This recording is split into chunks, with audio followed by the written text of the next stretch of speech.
संदीप कुमार में। तो उस पक्षी का नाम क्या है जिसकी आंखें मानव की तरह सामने की ओर होती है? यानी जिस तरह इंसान हम सामने की तरफ देखते हैं, उसी तरह एक ऐसा जानवर है, पक्षी है जो बिल्कुल एज इट इज इंसानों की तरह देखता है। तो आप थोड़ा आइडिया लगाइए, चील की आंखें सामने नहीं होती, बाज की सामने नहीं होती। उल्लू एक ऐसा जानवर है जिसकी आंखें नाक के दोनों तरफ ठीक इंसानों की तरह सामने की ओर होती है। तो उसका राइट आंसर इज उल्लू होगा दोस्तों। आपने रियल लाइफ में भी देखा होगा कि जो उल्लू होते हैं वो बिल्कुल इंसानों की तरह देखते हैं, उनकी आंखें, उनका फेस इंसानों से मिलता जुलता है। नेक्स्ट क्वेश्चन की ओर मूव करते हैं। नीचे दिए गए किस राज्य में बांस के खंभों पर घर बनाए जाते हैं? तो ऐसा कौन सा राज्य है जहां पर बांस होते हैं, जो चार बांस होते हैं किनारों पर, चारों किनारों पर बांस के खंभे खड़े कर दिए जाते हैं और उनके ऊपर घास फूस की छत बनाई जाती है। दोस्तों आपको पता होगा घास फूस की छत क्यों बनाई जाती है? कि बारिश के मौसम में जहां पे ज्यादा पानी होता है, जिस राज्य में ज्यादा पानी होता है या वहां पर बर्फीला इलाका होता है, या इन सब चीजों से बचने के लिए बांस के घर बनाए जाते हैं। तो आप देख सकते हैं कि कहां पर ज्यादा पानी की मात्रा होती है, बारिश। तो असम एक ऐसा राज्य है जहां पर बारिश ज्यादा होती है और वहीं पर बांस के खंभों के घर बनाए जाते हैं, जिनकी ऊंचाई 10 से 12 फीट होती है। तो इसी के आप देख सकते हैं, बस बांस का जो खंभा सिर्फ असम राज्य के अंदर ही होता है। नेक्स्ट क्वेश्चन है, पश्मीना ऊन किस जानवर से प्राप्त होती है? आपने देखा होगा कि सर्दी में हम, आप और हम सभी जानवरों की ऊन से बने ऊनी कपड़े पहनते हैं, वूलन क्लॉथ्स। तो वो हमें जानवरों से ही प्राप्त होती है। तो उस जानवर का हमें नाम बताना है जिससे हमें वो ऊन प्राप्त होती है। दोस्तों आपको बताना चाहूंगा कि जो पश्मीना ऊन है ये हमारे जम्मू कश्मीर स्टेट में जो हमारी एक विशेष प्रकार की एक बकरी होती है, जो लद्दाख में पाई जाती है, इसकी एक नस्ल है जो करीब आप समझ सकते हैं कि 4 स्वेटर के बराबर, एक स्वेटर में गर्मी इक्वल होती है। करीब आप देख लीजिए कि आप अलग अलग तरह के, अगर आप जर्सी स्वेटर विंड चीटर पहनते हैं तो उस पश्मीना सोल की, ऊन की एक ही स्वेटर अगर आप पहनते हैं तो वो सबसे गर्म होती है। साथ ही नेक्स्ट क्वेश्चन की ओर मूव करते हैं। कौन सा पक्षी झटके से अपनी गर्दन आगे पीछे करता है? यानी झटके के साथ। आप देख सकते हैं इसमें 4 ऑप्शन है, उल्लू, कौवा, कबूतर। तो ये कोई सा नहीं कर। तो मैना झटके के साथ अपनी गर्दन को आगे से पीछे की ओर या आगे पीछे करती है। तोता मैना जो आपने सुना होगा नाम जानवर का, वो बिल्कुल मैना ही होती है जो झटके के साथ गर्दन अपनी आगे पीछे करती है। दोस्तों अब साथ में हमारा जो नेक्स्ट क्वेश्चन आने वाला है स्क्रीन पर, आप देख सकते हैं। उस क्वेश्चन में हम घड़ी शीशर क्या है? जो घड़ शीशर है, एक शब्द है घड़ शीशर, वो क्या है? वो एक किला है, 9 तालाबों का समूह है, एक गुफा है या एक बावड़ी है दोस्तों। तो घड़ शीशर क्या है? ये एक साथ 9 तालाबों का एक समूह होता है। वहां पे इकट्ठे इकट्ठे 9 तालाब बनाए जाते हैं और इन तालाबों में उस समय के जो राजा महाराजा होते थे, इस तालाब के अंदर अपना नहाना, कपड़े धोने, यानी उनका जो फैमिली के मेंबर ही इन तालाबों का प्रयोग करते थे। तो एक घड़शी नाम की राजा ने इन तालाबों का उद्घाटन किया था, इन तालाबों को बनाया था। तो घड़सी जो राजा है ये जैसलमेर के राजा हुआ करते थे। तो घड़ीसर 9 तालाबों का समूह है। नेक्स्ट क्वेश्चन है दोस्तों, ब्रूम या कुनीन दवा किस पेड़ की छाल से बनाई जाती है? यह दवा पेड़ के जो पत्ते होते हैं, छाल होती है, कोंपले होती है, उनसे बनाई जाती है। तो उस पेड़ का हमें नाम बताना है दोस्तों।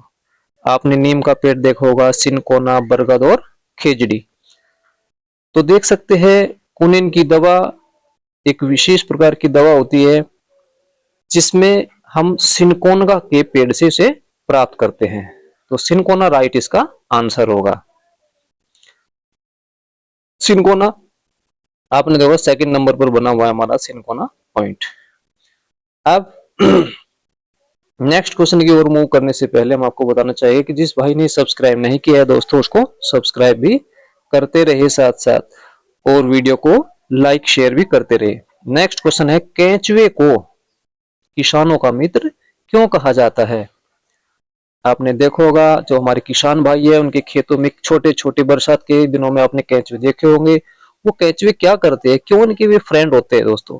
वे जमीन में छेद बनाते हैं जिससे जमीन नरम हो जाती है, या वे मृत पत्तियों और पौधों को खाते हैं, या उनके मल में जमीन उपजाऊ बनती है, या फिर सभी ऑप्शन इसके राइट है। तो डियर फ्रेंड, इसके सारे ऑप्शन राइट है, क्योंकि सारे के सारे ऑप्शन केंचुए के द्वारा ही संपादित किए जाते हैं। नेक्स्ट क्वेश्चन है हमारा, निम्नलिखित में कौन सा केंद्र शासित प्रदेश है? अब यहाँ पे 4 ऑप्शन दिए हुए हैं, इनमें से हमें एक केंद्र शासित ऑप्शन का नाम आइडेंटिफाई करना है। तो आप देख सकते हैं अरुणाचल प्रदेश ये एक राज्य है, मणिपुर ये भी राज्य है, मेघालय ये भी एक स्टेट है, राज्य है। लेकिन दोस्तों जो जम्मू एंड कश्मीर है, जम्मू और कश्मीर केंद्र शासित प्रदेश है, न कि कोई राज्य। तो इसका right answer is D, Jammu और कश्मीर होता है दोस्तों। नेक्स्ट क्वेश्चन है हमारा, कौन की कहां की मुख्य भाषा है? कौन की एक भाषा है, ये किस स्टेट की भाषा है? यहाँ पे 4 स्टेट दिए हुए हैं, केरल, गोवा, कर्नाटक और आंध्र प्रदेश। तो आपने देखा होगा सभी स्टेटों की अपनी एक भाषा होती है, सभी स्टेटों की अपनी एक भाषा होती है। तो जो गोवा है, गोवा राज्य की कौन की भाषा है? Right answer is B, Goa. Next question है, वेलक्रो का उपयोग जूतों और बैगों को चिपकाने में होता है, इसका विचार प्रकृति में किससे आया है? यानी ये आइडिया हमें किन चीजों से मिला है, किस चीज को देखकर ये आइडिया हमें मिला है? जो पौधों के कांटों से, यानी जो पेड़ पौधों में कांटे होते हैं उन कांटों से मिला है, या फिर बीजों के छोटे छोटे हुक से मिला है? कुछ बीज के हुक होते हैं उनसे मिला है, या छिपकली के पंजों से मिला है, या पैरों से, या मक्खी के पंख से मिला है? तो दोस्तों आपने देखा होगा जो छोटे छोटे बच्चे होते हैं, बैग होते हैं, उनके बैगों में चिपकाने वाली वेलक्रो होती है, उसको वेलक्रो कहते हैं, एक चिट टाइप होती है, वो हमें मिली है बीजों के छोटे छोटे हुक से। यानी बीजों के अपने आप हुक लग जाते हैं, और उन हुक से ही साइंटिस्ट को, इन्वेंटर को ये आइडिया आया कि क्यों ना हम वेलक्रो का यूज किया जाए। और ये आज काफी समय से, मतलब पुराने समय से चले हुई ऐसी चीजें, प्रथा है एक तरीके की, जो बच्चों के छोटे छोटे शूज में अक्सर मिलती है देखने को। तो नेक्स्ट आंसर इसका बीजों के छोटे हुक से होता है। नेक्स्ट क्वेश्चन मूव करने से पहले दोस्तों चैनल को सब्सक्राइब करते रहे, लाइक करते रहे। नेक्स्ट क्वेश्चन है, पर्यावरण अध्ययन में प्रोजेक्ट विधि का क्या लाभ है? अब आपने देखो कि जो हम पर्यावरण अध्ययन पढ़ाते हैं बच्चों को, उसमें प्रोजेक्ट मेथड होता है, क्यों दिया जाता है, इसका बेनिफिट क्या है? दोस्तों आप सभी भावी टीचर हैं, तो ये शिक्षक का काम कम करता है, प्रोजेक्ट देने से शिक्षक का काम बढ़ जाता है, या छात्रों को व्यवहारिक अनुभव प्रदान करती है, या यह केवल प्रतिभाशाली छात्रों के लिए होता है, या प्रोजेक्ट विधि इसमें अनुशासन बना रहता है? सोचिए दोस्तों, सोचिए, इसका आंसर क्या होगा? पर्यावरण अध्ययन ईवीएस इन्वायरमेंटल स्टडीज में प्रोजेक्ट विधि का यूज क्यों किया जाता है? तो उसका यह केवल प्रतिभाशाली छात्रों के लिए है, नहीं है? नहीं है दोस्तों, यह छात्रों को व्यवहारिक अनुभव प्रदान करता है। राइट आंसर इज बी, व्यवहारिक अनुभव प्रदान करता है, इसीलिए प्रोजेक्ट विधि का यूज किया जाता है इन्वायरमेंटल स्टडीज के अंदर। नेक्स्ट क्वेश्चन की ओर हम मूव करते हैं, बच्चों को पौधों के बारे में संवेदनशील बनाने के लिए सबसे अच्छी विधि कौन सी है? यानी पौधों की जानकारी देने के लिए, सेंसिटिव बनाने के लिए कि पौधे भी हमारे जीवन में क्यों महत्वपूर्ण है, वो कैसे उगते हैं, उन सब की जानकारी देने के लिए हमें बच्चों को एक पौधे को अपनाने और उसकी देखभाल करने के लिए कहना, या पौधे का चित्र बनाना, या कक्षा में लेक्चर देना, या लकड़ी के लट्ठों का गोदाम दिखाना। तो पौधों के बारे में बच्चों को संवेदनशील बनाने के लिए सबसे बेस्ट ऑप्शन यही होता है कि हम उनको उन्हें पौधों को अपनाने और उसकी देखभाल करने के लिए कहना। तभी तो बच्चे कर पाएंगे, तभी तो सीख पाएंगे, तभी तो वो संवेदनशील हो पाएंगे जब उनको कोई कार्य सौंपा जाएगा। नेक्स्ट क्वेश्चन इज, पर्यावरण अध्ययन की पाठ्य पुस्तक पहेलियां शामिल करने का उद्देश्य क्या है? आपने देखा होगा कुछ पहेलियां होती है, छोटी छोटी पहेलियां। तो वो पहेलियां क्यों की जाती है? बच्चों को भ्रमित करने के लिए, छात्रों में आलोचनात्मक चिंतन विकसित करने के लिए, या फिर पाठ्यक्रम का जो बोझ है वो कम करना, या फिर नेक्स्ट डी दिया हुआ इसका समय बिताना। तो समय बिताना तो नहीं होगा, नहीं होगा ना, और ना ही हम बच्चों को भ्रमित कर सकते। और इससे क्या होता है कि जो पाठ्यक्रम का बोझ है वो भी नहीं कम होता।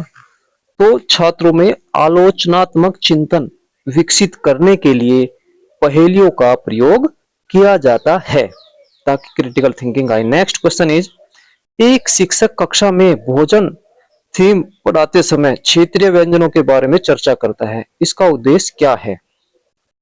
भोजन की थीम जब हम बताते हैं, विषय अलग अलग विषयों के, अलग अलग राज्यों के खाने क्या है, व्यंजन क्या है, वहां पे क्या है, तो ये क्या, इसके पीछे उद्देश्य क्या होता है एक टीचर का? तो दोस्तों ऑप्शन ए में दिया हुआ है संस्कृति और विविधता को बढ़ावा देना, यानी जो अलग अलग राज्यों की, क्षेत्रों की संस्कृति उनको बढ़ावा देने के लिए होता है, छात्रों को भूख लगने के लिए होता है, या केवल सामान्य ज्ञान या परीक्षा की तैयारी? तो इसका राइट आंसर होगा संस्कृति और विविधता को बढ़ावा देने के लिए भोजन थीम पढ़ाते समय क्षेत्रीय व्यंजनों पर हम चर्चा करते हैं। दोस्तों वीडियो को सब्सक्राइब करते रहे, लाइक करते रहे, शेयर करते रहे। ऐसे ही क्वेश्चन हम आपके लिए लाते रहेंगे नेक्स्ट वीडियो में भी, और ये बड़े ही महत्वपूर्ण क्वेश्चन है दोस्तों। नेक्स्ट क्वेश्चन इज, आकलन में पोर्टफोलियो क्या है? जब हम असेसमेंट करते हैं तो उसमें एक पोर्टफोलियो होता है, तो वो क्या होता है दोस्तों? आप सभी भावी टीचर है, आपने ये बीएड डीएड में पढ़ा होगा। एक निश्चित अवधि में बच्चे के काम का संग्रह पोर्टफोलियो कहलाता है, या केवल अंकों का रिकॉर्ड पोर्टफोलियो होता है, या शिक्षक की डायरी पोर्टफोलियो होती है, या फिर वार्षिक परीक्षा परिणाम पोर्टफोलियो होता है? तो पोर्टफोलियो का मतलब होता है कि जब हम बच्चे को किसी टाइम पीरियड के अंतर्गत कोई काम देते हैं और उसको पूरा कर लेता है, वो ही हमारा एक निश्चित अवधि के बच्चे का काम का संग्रह होता है, जो पोर्टफोलियो कहलाता है। इसमें नेक्स्ट क्वेश्चन हमारा आता है, प्राथमिक स्तर पर ईवीएस का उद्देश्य नहीं है, यानी जो प्राथमिक स्तर की जो कक्षाएं हैं उनमें ईवीएस का उद्देश्य क्या नहीं होना चाहिए? बच्चे की जिज्ञासा को पोषण देना नहीं होना, या फिर बी प्रकृति और सामाजिक वातावरण के बारे में जागरूकता पैदा करना नहीं होना चाहिए, ये तो होनी चाहिए, या फिर बच्चों को विशेषज्ञ बनाना? प्राथमिक स्तर में बच्चों को विशेषज्ञ बनाएंगे? नहीं बनाएंगे, यही इसका उद्देश्य नहीं होता। आगे हमें पढ़ने की आवश्यकता नहीं है, क्योंकि बच्चों को हम प्राथमिक स्तर पर किसी का विशेषज्ञ स्पेशलिस्ट नहीं बना सकते। तो उसका राइट आंसर इज सी है, बच्चों को विशेषज्ञ बनाना इसका उद्देश्य नहीं है। क्योंकि इसमें हम क्वेश्चन को पढ़ने से पहले बस ये देखें कि वो पॉजिटिव पूछा है कि नेगेटिव पूछा है। यहाँ पे नहीं पूछा है, बाकी सारे है इसके उद्देश्य। आप देख सकते हो ए बी और डी इसके उद्देश्य है, बट सी इसका उद्देश्य नहीं है दोस्तों। नेक्स्ट क्वेश्चन की ओर मूव करते हैं। शिक्षण की कौन सी विधि बाल केंद्रित है, यानी जिसको हम चाइल्ड सेंटर्ड कहते हैं, वो कौन सा ऐसा मेथड है? व्याख्यान विधि, पाठ्य पुस्तक विधि, अन्वेषण विधि, या फिर प्रदर्शन विधि? सोचिए दोस्तों अपना आंसर क्या होगा। बाल केंद्रित विधि है, इनमें 4 विधि दी हुई है जो एजुकेशन की है। जो अन्वेषण विधि है वो बाल केंद्रित विधि हमारी है, इसमें अन्वेषण किया जाता है, डिस्कवरी की जाती है। नेक्स्ट क्वेश्चन इज ईवीएस में सह पाठ्यचर्या संबंधी गतिविधियां क्यों महत्वपूर्ण है? सह पाठ्यचर्या गतिविधियां क्यों महत्वपूर्ण है? तो इसमें ऑप्शन दिया हुआ है, ए छात्रों के सर्वांगीण विकास के लिए, बी स्कूल की प्रतिष्ठा के लिए, सी शिक्षकों के मनोरंजन के लिए, या फिर सी अतिरिक्त अंक देने के लिए ये महत्वपूर्ण है। तो सह पाठ्यचर्या संबंधी जो गतिविधियां है दोस्तों, आप देख सकते हैं कि यहाँ पे हम इन ऑप्शनों में से कौन सी वो गतिविधियां है जो राइट आंसर के लिए है। तो छात्रों के सर्वांगीण विकास के लिए सह पाठ्यचर्या गतिविधियां आवश्यक है। तो ऑप्शन ए इज इसका right answer. Next question is एक शिक्षक बच्चे को बीजों का अंकुरण पढ़ाना चाहता है, तो सबसे प्रभावी तरीका क्या होगा कि अंकुरण कैसे निकलते हैं? तो ये हम बताने के लिए क्या ब्लैक बोर्ड पर हम पौधे के अंकुरण का चित्र बनाएंगे? नहीं बनाएंगे। बच्चों को बीज बोने और अंकुरण के चरणों का अवलोकन करने के लिए कहेंगे, या फिर वीडियो दिखाएंगे, या चार्ट पेपर पर समझाएंगे? तो दोस्तों सबसे अच्छा तरीका आपने थ्योरी पढ़ी होगी कि लर्निंग बाय डूइंग, करके सीखना। तो बच्चों को हम बीज बोने, अंकुरण के चरणों का अवलोकन करने के लिए कहेंगे। इससे उनको पता चल जाएगा कि बीज कैसे बोया जाता है और कैसे उसमें अंकुरण निकलते हैं। आंसर इज इसका बी होगा। नेक्स्ट क्वेश्चन है पर्यावरण अध्ययन में प्रश्न पूछना एक महत्वपूर्ण रणनीति है, क्योंकि यह कक्षा में अनुशासन भंग करता है? नहीं होगा। नंबर बी बच्चों की जिज्ञासा जगाता है? ये तो हो सकता है भाई, हम बच्चों की जिज्ञासा जगाएंगे ना। नंबर 3 शिक्षकों की कमी को दर्शाता है? ऐसा तो नहीं है। या फिर केवल परीक्षा के लिए? ये भी नहीं है। तो प्रश्न पूछने का मतलब होता है कि जो क्लास में स्टूडेंट है दोस्तों, जो बच्चे हैं, छात्र है, उनकी जिज्ञासा को जगाता है ये। तो इसीलिए ये रणनीति बनाई गई थी कि बच्चों के अंदर जिज्ञासा है, क्यूरियोसिटी जागे, ताकि बच्चे जिज्ञासु बने, उस प्रॉपर सब्जेक्ट के प्रति उनमें नॉलेज बढ़े। नेक्स्ट क्वेश्चन इज गोलकुंडा किला किसने बनवाया था? ये कुआ था, किला था, ये बनवाया किसने था? चोल राजवंशों ने बनवाया था, या कुतुब शाही सुल्तान ने बनवाया था, या चालुक्य राजवंशों ने, या फिर काकतीय राजवंशों ने? बड़ा ही फेमस किला हुआ था दोस्तों ये उस समय में। तो आप देख सकते हैं इनमें से काकतीय राजवंश शासकों ने इसको बनवाया था, इस किले को। जो काकतीय राजवंश के शासक हुए हैं उन्होंने ही गोलकुंडा कुएं का, गोलकुंडा जो किला है उस किले का आविष्कार किया था, उसको बनवाया था, और तब से लेके आज तक 19 शासकों के अंतर्गत ये किला चला हुआ है। अब नेक्स्ट क्वेश्चन आता है कर्णम मल्लेश्वरी कौन है? ये एक धावक है, पर्वतारोही है, या फिर जो वेट लिफ्टर होते हैं भारोत्तोलक वो है, या फिर एक तैराक है? अब आप देख सकते हो, आपने न्यूज में भी पढ़ा होगा, हमारे स्पोर्ट्स जो पर्सन है इंडिया के, उन सभी किसी न किसी खेलों से जुड़े हुए होते हैं। तो ये एक वेट लिफ्टर भारोत्तोलक है, कर्नल मल्लेश्वरी। कर्नल मल्लेश्वरी एक वेट लिफ्टर है। इसका ऑप्शन इज सी। अगला क्वेश्चन है विटामिन सी की कमी से कौन सा रोग होता है? आपने विटामिन पढ़ी होगी। विटामिन सी हमेशा क्या होता है कि खट्टे फलों में होती है।